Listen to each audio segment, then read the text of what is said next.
Hey friend, I'm Sarah Magdalena and you're listening to the Daydreaming Wolves podcast, in which I talk about things I love like radical self-healing, feminism, relationships, activism, plant friends and magic.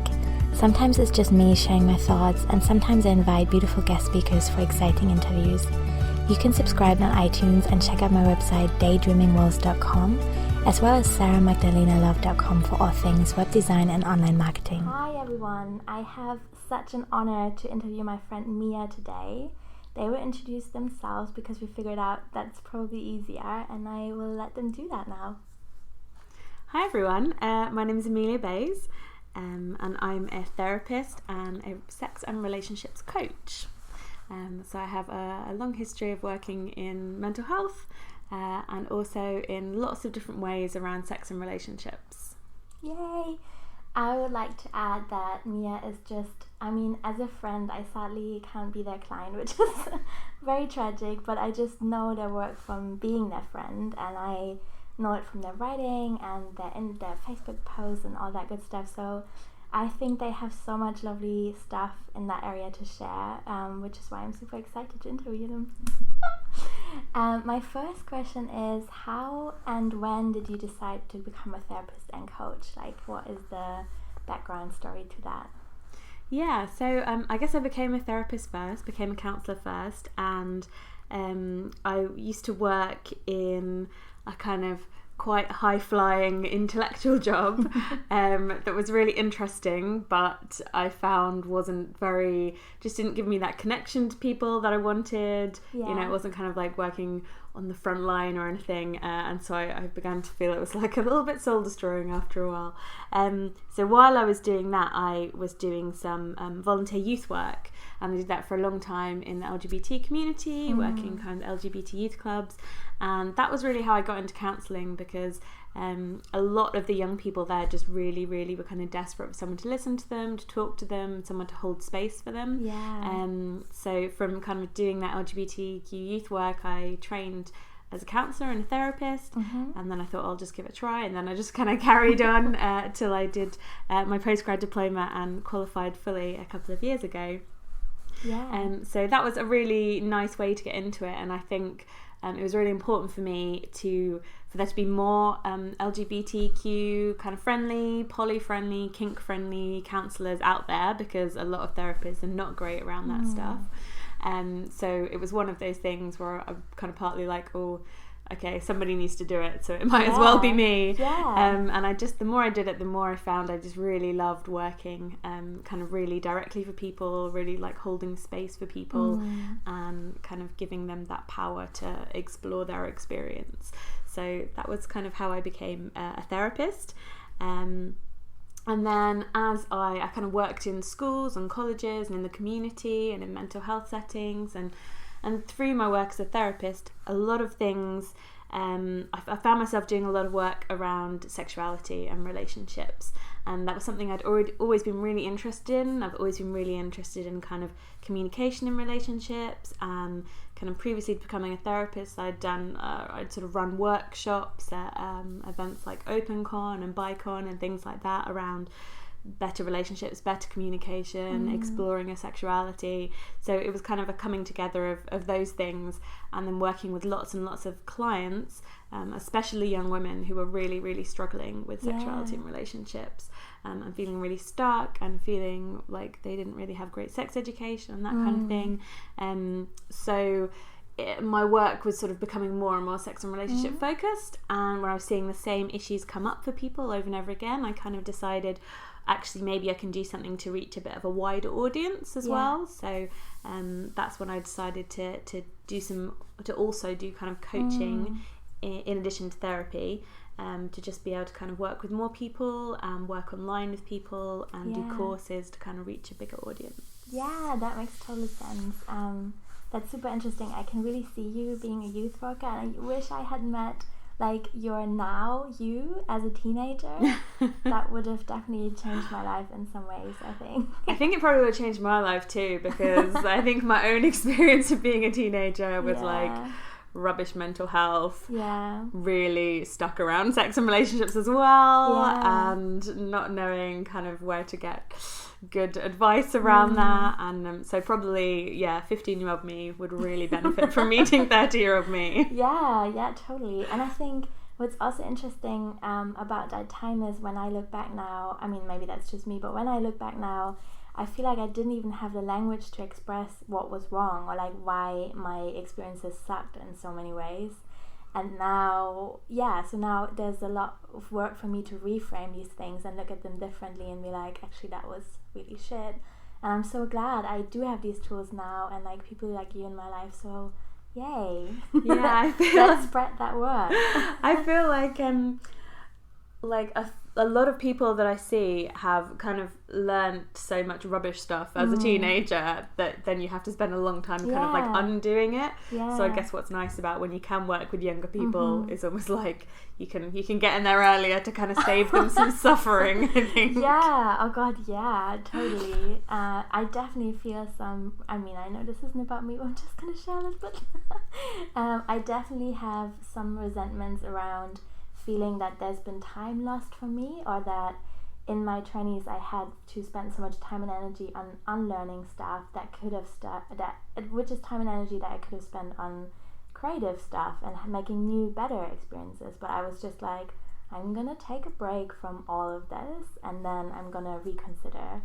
And like that was totally worth it. But I also totally agree, I wish I had met you earlier, and then my life would have been a bit different. Anyhow, my next question is, what are you most passionate about in your work, and what kind of breakthroughs do you really love seeing? So I'm sure there's like more patterns that you see emerging, and what gives you butterflies in working with your clients?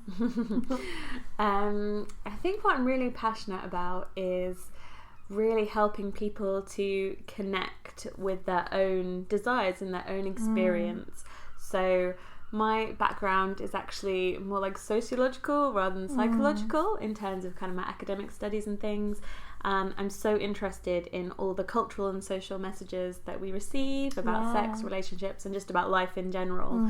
And I really enjoy that process of helping people to disconnect from that slightly and actually come back to their own experience and their own bodies and their own selves, and actually what do they want or not want, and which of those messages from society do we want to keep, and which are just not working for us at all anymore. Yeah, that would give me butterflies too. That's great. So my next question is, can you tell us some more about the 12 questions that you're offering in your free sign up, which people can find at vixencoaching.com. And we're going to repeat that at the end of the episode, and also I will also put that in the show notes, so don't worry if you haven't caught that yet. But anyway, you're offering this really lovely little package of different resources when people sign up. I have definitely signed up. And so one of the resources is these 12 questions, and I'm just wondering, when people for whatever reason maybe not feel ready yet to work with a counselor or a coach, but they also feel like this is an area in their life that they really want to explore and work on and maybe take some new perspectives in, what can they do? And maybe can you give us an example of a question that you like working with? Yeah, absolutely. So so I've got a few resources on my websites that are kind of downloadables around kind of some of the things we were talking about just now, about those kind of social myths about relationships and sex, and how you can maybe move away and find your own experience in that a little bit more. But also I have a kind of sex negotiation toolkit that's a really great way to think about what you want about sex, what do you like about sex, and how to kind of negotiate with your partners. And also just some kind of prompts around how to build connections. So something I see quite often, I do couples therapy as well, and sometimes I often see with couples is that they've just really like drifted apart for whatever reason, so they've become very absorbed in the kind of their own independent things, and it's just really easy to slide sometimes. And I feel that myself in my own relationships with family, friends and partners, where sometimes you can just be really, really busy for a while maybe, and soon like time has passed and you're kind of like, where is that other person, what's going on with them right now? So I decided to put together some questions that people could use to just sit down, have a chat, and just really check in with each other. So one of those is like, what is important to you right now? Because I think it's really easy to lose track of like where other people's priorities are, and then it's kind of hard to understand them. One is like, what could I do to make you feel more loved and supported? Aww. So like, how can we really kind of work on that relationship? And then there's some questions like reflecting on the relationship. So like, what's the best experience that we've had together? How would you like to spend a day together in the future? That kind of thing. That's beautiful. And just some really kind of like wide open things that you can just use as prompts to just not just say, yeah, work was fine, or did you see this thing on Facebook, or here's a picture of a dog, but like, which I do a lot too, but just some ways to get a little bit more deeper, collected on an emotional level. And that also kind of works great for when you're developing relationships with someone and you don't know them very well. Some just ways to kind of really, we love to talk about feelings. That just reminded me about how we recently, I think I said that, I don't know if you actually feel the same, but I said I actually find it so weird how much we glorify the beginning of new relationships or dating, and I definitely see something beautiful in that. Like, it's lovely and exciting, and like, you're getting to know someone new, but there's also so much anxiety, and I just love that moment where I feel my whole body relaxing and I'm like, it seems safe to be really weird now. And I have really weird wishes and ideas and like things I prefer in relationships, and I think this kind of work of sitting down and being really intentional with how we communicate and check in beyond the normal, like, how has your day been, blah blah blah stuff, is so valuable. And I even do that with myself. I use tarot cards in the morning. Like, I will draw a card and then I'll ask myself, like, does that feel like a good match for the day? Like, what is the actual energy? How do I feel? What do I want? And I think we can even do these kinds of things sometimes to nurture the relationship we have with ourselves, because I think we're so busy and like there's so much sensory input that it's so hard to lose touch with what we ourselves want, and then to take on what the mainstream want seems to be. I definitely found that was a lot of labor for me. Absolutely. And I think it's one of those things of, like you said, the beginning of relationships can be exciting, and then sometimes you can feel like, okay, we know each other now, we've done it. But actually, my experience is that everybody is changing all the time, and we're never like fixed. We're always that kind of influx in flow. So I think it's really important to be doing that kind of periodic, okay, where are you, where am I, how are we in relation to each other, because that's always changing, and where are we in relation to ourselves, like you said. It's really nice. And also I am someone who I generally find change quite hard, like big changes like moving houses or suddenly doing things completely differently is like, oh my god, freaking me out a bit. And I think with having a regular intentional practice of having these kinds of dialogues is really stabilizing, because that then is the consistent thing in the relationship. And because there's no way to avoid change, really, relationships always change. I had to accept that eventually. It was hard, but I did it.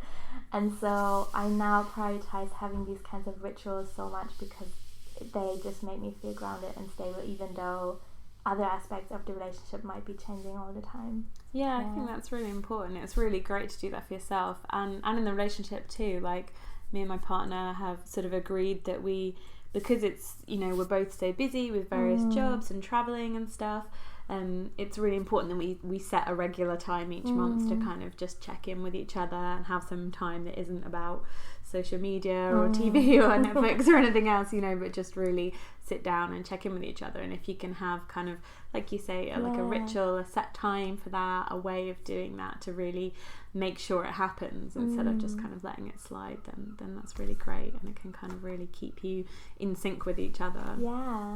I think, like, just want to say well done us for realizing this. That's very clever.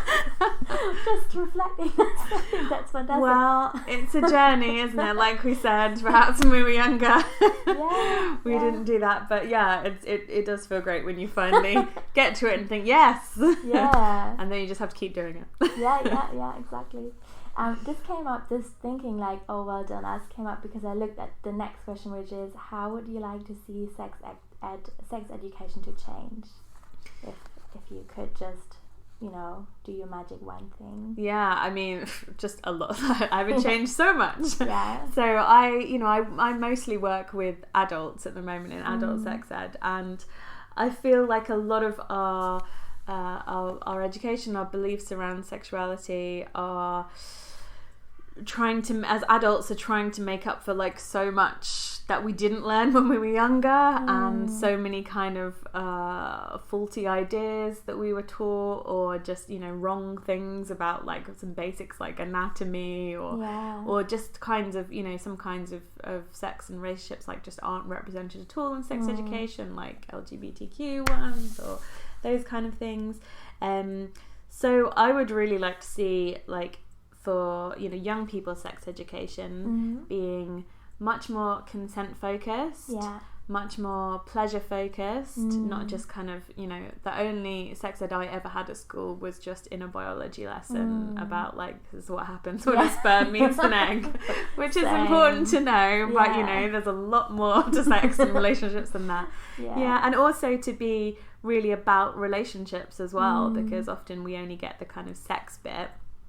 So kind of consent, pleasure, and what kind of relationships can be like, and what are problematic ways to have relationships. So I see a lot of young people in very like emotionally abusive relationships where there's a lot of power dynamics, that people are doing things where they're not really consenting to it, but they just feel that they should. And I feel like if we had a lot more relationship education, that would really help. And then for adults, I would just like to see, there's some good stuff out there, but it's so few and far between, and for many adults it's still a massive source of shame to talk about sex at all. Everyone assumes they just will like know how to do it and never have any problems with it, and that's fine. And I see a lot of adults coming to me as clients with some quite so much shame about things that actually, if we just had an open conversation about them more generally, they actually wouldn't have to be massive problems. So I think trying to take some of the shame out of sex education and just be like, this is a thing that's normal, and it's okay to feel like this, and it's okay for your body to look like whatever it looks like, would be really helpful. So that's lots of things I would like to change, but there's some of the key points I think that really come up for me. I would also love to take away so much media for teenagers. I mean, I initially had a thought of thinking like, oh, this could be different in this way, but actually when I think about my like 14-year-old self reading sex tips and glamour, I'm just like, take it away. I don't see it working for it to be changed in a good way. I think this needs to be done completely differently, and I really wish I had never read that stuff. Absolutely. I think a lot of the so much of like teenagers that really do kind of get a lot of stuff from like magazines and the internet and things like that, and a lot of those kind of tips are really performative. They're all about sex as performance, like how to give a better blowjob, or how to kind of make sure your man finds you sexy when you're doing whatever, or, and they're really all about the performance of sex rather than like enjoying the experience of sex. And I think that's where a lot of people get stuck as well, and a lot of younger people especially feeling like they have to perform some kind of type of sex. So I think the media kind of ways of talking about it like that is really unhelpful, into just like you have to be better at performing sex. And then also kind of a lot of porn really plays into that too. Like porn's really great for a lot of people, but it can really reinforce the idea that this is what sex is like and this is how you should be doing it. And again, porn is a performance, and if you're looking to that to kind of that's how you should do sex, that can be quite difficult and confusing and disconnect you from your own experience, I think. Yeah, totally. And teenagers have access to porn so young without necessarily having the tools to understand or look at it a bit more critically and see like, this might be interesting inspiration, but it's not the only way I can do this, and it's not a way that I have to do it, and I can also look totally different, and that's fine. Absolutely. So I think it's porn is great in lots of ways, but that idea that like, people, young people can watch it, and they've said to me in sessions like, oh well, I just thought that all girls like that because I saw it in porn, kind of thing. And so you're absolutely right, it's the kind of not having the critical ability to kind of look at it, or that kind of media literacy, ways of knowing that porn is not real life. It's a big one. It's a big one. Yeah, totally. My next question is, what do you wish you had known as a teenager? And I will share what I wish I had known as well. I think I had a realization yesterday, which was really funny. I had ordered really thick gardening gloves of like, I don't know if it's neoprene or it's like just like gummy stuff anyway, but I unpacked them and I was like, oh my god, they feel amazing. I would love to sit down naked with someone and have them stroke me with gardening gloves. And then I was like, oh man, like some of the stuff I'm into is really weird. And I just kind of smiled to myself and I was like, that's the best. Like that's something I so embrace now. I think what I wish I had known as a teenager is that weird is beautiful, because weird is beautiful, yeah. And gardening gloves. Absolutely. I love, like, the older I get, the more I love just finding random things that I'm into, kind of, in sex or kink ways, just like, and I never would have thought of them as a teenager because I didn't know, like, they were ways of thinking about sex, kind of thing. But I love that kind of, like, that you can just find a sensation that feels really amazing to you. So that's really great. I love it, gardening gloves. So I guess the thing that I wish, there's so many things I wish I'd known as a teenager, really. But one of the big ones was definitely about, that actually talking about sex makes it better. And I was really stuck in that kind of shameful, shy feeling of like, oh god, if I talk about sex it will ruin everything somehow, or I can't even have a discussion about contraception because it just feels like so painful and horrible. And I feel like if I'd actually just thought, no, actually it's okay, and it's I should be talking about it. It's helpful to talk about it. It's not going to ruin anything. It's only going to make it better. That would have been really helpful, and probably just like you said, kind of being a bit more open to what sex could be, and not just having a very kind of basic understanding of like sex is, penis and vagina kind of intercourse, and that actually sex can encompass all sorts of things. And all of those things are better if you actually talk to your partner about what you both want, rather than just kind of fumbling in the dark and hoping for the best. And that's not just coming from porn. I think the idea I had from romantic comedies as a teenager is that an ideal sexy scenario where there's like lots of attraction and everyone is basically totally on fire is where you go on a date and then you're kind of being flirty, which I never really understood how that would work, but like in theory I thought that's what I would do. And then at the end of the day someone would walk the other person home, there would be a kiss, and the kiss would just be so passionate that like 3 minutes later everyone would be naked, and the passion and the intensity and the fire was just so much that there was no talking needed, really. That's how I thought good sex would happen, really. And now I'm like, wow, no. It would be great if we could all just read each other's minds and automatically know what great sex would be. But I think in reality, I don't know, have you ever had that actually happen? I don't think I've ever actually had that happen. I've had that happen, but it wasn't great at all. I was definitely, and I'm not even sure if that might be the case for the other person as well, but I can for myself say I was definitely totally performing that scenario. I definitely made all the sounds and face expressions of like really enjoying myself. But I didn't really enjoy myself. I wasn't really present with this experience, but it seemed like the ultimate thing to me. I thought that was really important.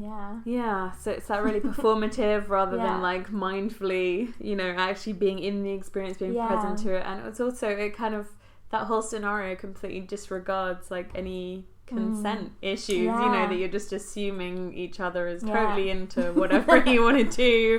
You don't need to have a conversation about safer sex, you don't need to have a conversation about contraception. It's all just gonna happen. And that maybe by chance, when everything is aligned in the universe, that could happen, but it seems unlikely. I'm not even sure I would want that now. Like, I think, when you said if we could read each other's minds, I'm like, actually, it's such a lovely process to be vulnerable with someone and to really talk. And even if, like, I do feel like some of us have really magical connections where to some extent we're really in tuned into each other's energy, and there's probably like an element of knowing someone really well and almost being able to guess what they would like to do next. But I think that's so far into a relationship. It's definitely something that's ever happened to me on a first date, and I also don't want to dismiss the beauty of needing to be vulnerable and having to talk. I think I don't want to see that as a burden anymore, or as something that would ruin the energy or the mood or something. I think it's really important as well to think about that, even if you're in a really long-term relationship, what someone wants changes all the time, even from day to day or hour to hour kind of thing. You might want something different, so you can't just go in and think, oh well, this has always been fine before, I'll just do it again. Exactly. And I think that's absolutely where a lot of long-term couples do get stuck. And then it's just actually, maybe I don't really want that thing anymore, or I don't want it right now. So I think it is still really important to have those conversations. And I suppose the other thing I was just thinking as you were talking was that actually talking about sex is fun. And not only is it like a thing that's helpful, it's pretty fun to talk about sex with your partner, and maybe it's too difficult to do it face to face, and that's part of why I made this sex negotiation toolkit. Maybe it's better for you to actually, be able to write things down, or be able to text, or be able to send an email saying what you want. You don't have to do it face to face if that just feels horrible. But it can be really a fun process and like great foreplay to be exploring that stuff, not just a chore that you have to do. Exactly. That can be really romantic, I think, especially if you have to spend time apart for whatever reason, to send each other emails or messages. That's great. I feel like we have covered really amazing ground. I love chatting to you. We should do this again, maybe on record, maybe not, I don't know. Before we go, can you tell people where they can find you, what you're offering, and how they can sign up for your toolkit? Yeah, absolutely. So you can find me at vixencoaching.com. So Vixen, Vixen, like a fox, coaching.com. You can find me on Facebook at facebook.com/VXN coaching, because Facebook thinks the word vixen has something rude in it. I don't know why. And both those places you can see I'm making some videos every week with kind of just tips and advice and kind of answering your questions. And you can sign up on my website to my newsletter, where you'll get access to my whole resource library that I'm adding to all the time. And then if you're looking for therapy rather than kind of the sex and relationship side, you can find that at ameliabayescounselling.com. It'd be really great to see some of you there. Yay, thank you so much. Thank you.